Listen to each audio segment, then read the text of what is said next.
Shout out to Vegeta for being a quality father and also showing how much he has developed since the Cell and Buu saga of Dragon Ball Z.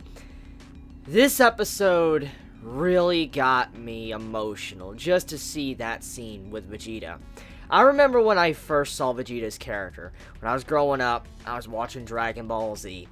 And I saw Vegeta's introduction. This man was a stone-cold murderer. He would kill everyone. He would crush anyone in his way. He was Goku's rival / nemesis. And it was just always entertaining to see how far this man would go. And I remember the time when Goku spared Vegeta. It's like, why would you do that? Why would you spare Vegeta? This man is a monster. This man has no compassion in his heart at all.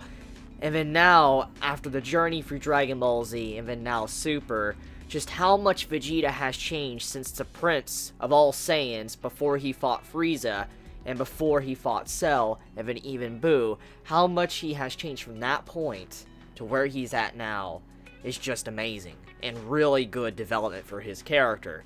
That scene for Vegeta, when he is sitting there acting all nervous about finding out that he's about to have a child very soon, and he's all nervous, he's in a wreck and all that, and he's wanting to be there for Bulma, Goku walks up to him, and this was the scene that really just puts the final nail on all of Vegeta's development. Goku walks up and is like, "Hey, Vegeta!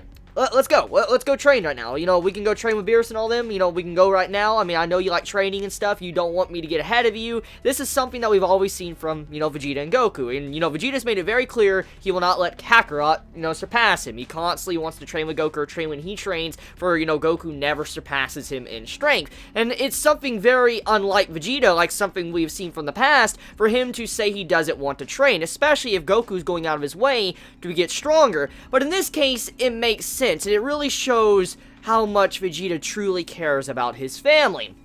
He knows the concept of family. He knows the love for his family and his children now. And when you see how he denies Goku, and he's like, "No, I can't do it. I'm busy right now. I can't go training and all that." And then Goku's like, "Oh yeah, don't come crying to me and whining that, I've gotten stronger than you." And Vegeta's like, "Well, we'll see."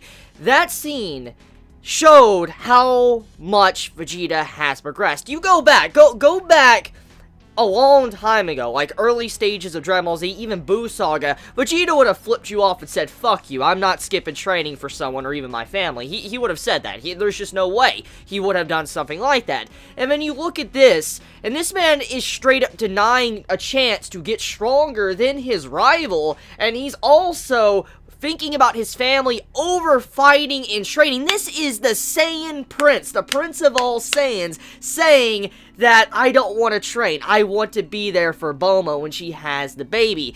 That is development, my fellow Chibits. That is development on Vegeta. When he stated that, we already knew how Vegeta kind of felt. We know how he felt about his family because of the last arc with how he helped out future Trunks. We know how he cares about Bulma. We know about the scene with Beerus when Bulma got slapped by Beerus. Vegeta just exploded and tried to punch the hell out of Beerus. We've seen the scene where Vegeta did bingo and shit, and he just completely threw aside his pride for the sake of everyone on Earth. Vegeta's shown time and time again throughout Dragon Ball Super how much he has really changed. But this scene is so much better than anything else that came before it, because Vegeta, of all characters, to say he does not want to train just proves how much his heart has changed. It's no longer cold. He no longer just cares about himself. He does care about Bulma. He does care about Trunks. He does care about everyone on Earth. You can clearly see that with the way he carries himself in this episode. And so, the writers of Dragon Ball Super, Akira Toriyama, all of it, just very good episode, and I love the direction of Vegeta's character, and I really, really hope, because of all the wonderful development that Vegeta has been getting throughout Dragon Ball Super, one day he will finally, maybe for a time being, for a little bit, might surpass Goku, or at the very least, continue to be on an equal plateau as Goku. But enough of that, though. Let's just talk about the scene with what this episode is really about, besides the Vegeta stuff. So, the entire multiverse is going to be having a tournament. We already know about this. It's already been talked about in the previous arcs, and also there's been so much news and articles circulating on the web that's obvious that you've already heard about it already, about the entirety of all the universes, all 12 universes going to be having a tournament against each other. But most likely you've already heard about it. And so it wasn't really much of a surprise when it was announced and it was going to be taking underway because of all the announcements and stuff. But we need to talk about some of the things when it comes to how this tournament got initiated in the first place. Goku just put the entirety of the multiverse, all of the universes of Dragon Ball, in jeopardy because he was bored. What? Like, let me state this.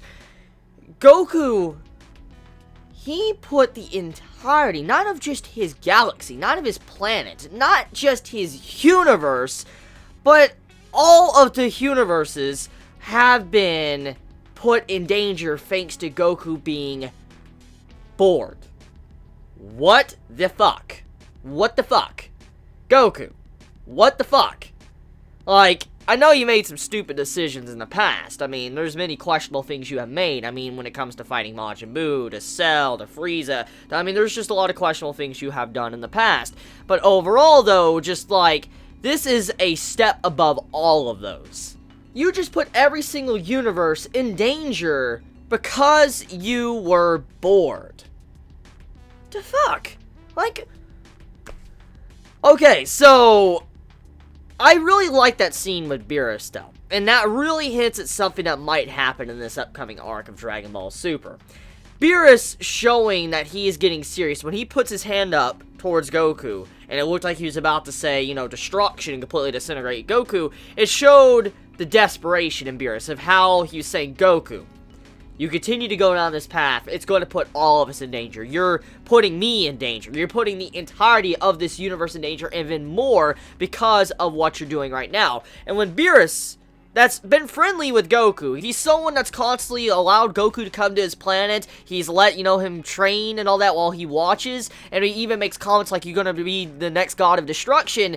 With those type of scenes, you notice that Goku and Beerus have become rather close. But when Beerus straight up is like, I'm going to destroy you, you continue going down this path, I think I've been too lenient with you, it proves the desperation in Beerus of how he's like, Goku, you're going too far right now, you're pushing my buttons too far to where I'm having to put my job over our friendship.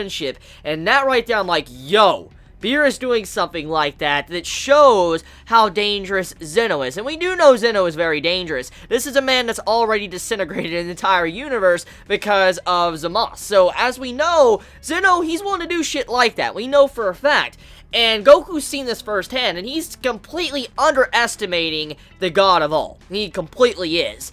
And because of this, Beerus going that far, it's very understandable. And you even see in the preview of next week's episode that it seems like Beerus is really angry. Like, you see sweat on his face or whatever's going on. It looked like he was really, really angry, which makes sense. I mean, if your entire universe is in danger of being destroyed if you're a loser, well, obviously you're going to be very upset. And I feel like the way this arc is being set up, it's kind of setting up Goku as the villain in a way. I mean, yes, Zeno is the one that's kind of setting the rules. He's the one that's going to be destroying all the universes, whoever's the losers, but it's Goku that initiated all this. He's the one that went to Zeno, clicked that button, because Goku didn't need to click that button. He did not need to click that button. He clicked it because he was bored, and so when he clicked that initiated all of this. And so all of the other gods from all the other universes that find out about this and find out that their universe is in danger, they're gonna look at Goku and say, this motherfucker just started all of this because he was fucking bored. Are you serious right now? He's putting our universe and all of our lives in danger because he was bored.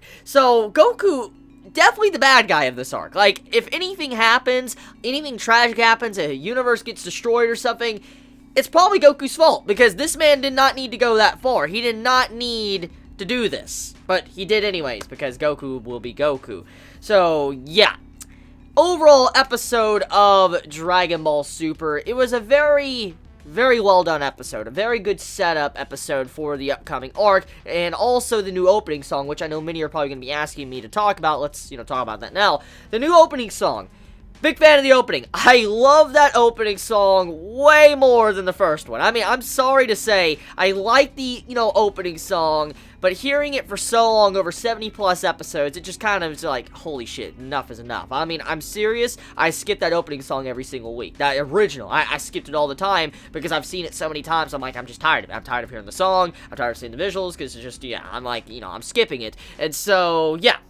Honestly, I'm glad the opening song finally got changed, because it's a welcome change, the music sounds badass, and also the animation in it looks very similar to some of the stuff I saw in Dragon Ball Z. So, I mean, I love the new style, I love the new opening, I love the music, and also some of the different music choices throughout this episode, especially for the card. The episode title, when the episode title popped up, there was new music and all that. I'm a big fan of that, so I love the direction so far with the new arc of Dragon Ball Super. So let me know your thoughts in the comments below. How do you all feel about this week's episode of Dragon Ball Super? Did you enjoy it? Did you hate it? Please let me know your honest thoughts in the comments below. I love you all so much. Please be safe. Chibi out.